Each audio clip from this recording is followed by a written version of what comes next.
یہ وہ نماز ہے کہ ہم تو زندہ ہوتے ہوئے نماز میں جانے کے بعد بھی نماز کو نہیں بھولتے. ہم نے تو دنیا کے اندر نماز کو بھلا دیا.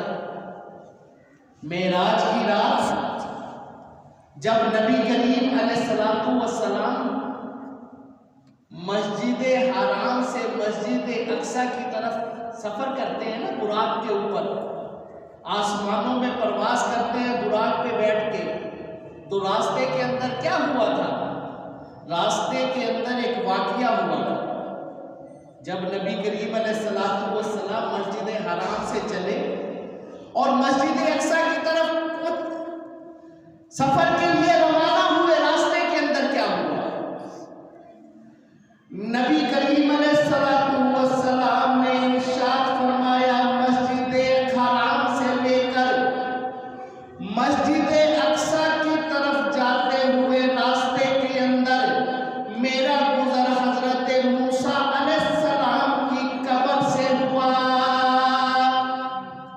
میں نے دیکھا کہ اللہ کا پیارا نبی موسیٰ اپنی قبر میں کھڑے ہو کر نماز پڑھ رہا ہے.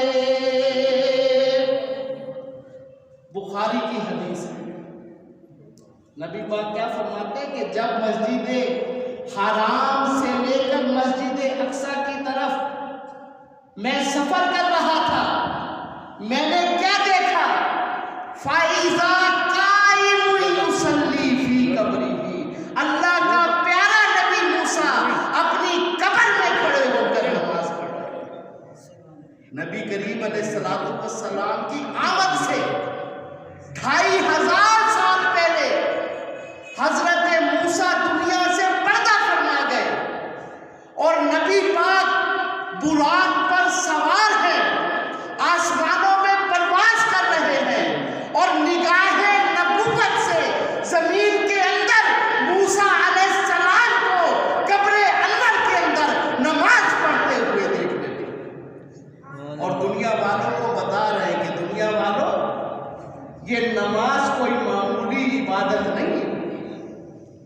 اس نماز کو معمولی عبادت نہ سمجھنا. یہ نماز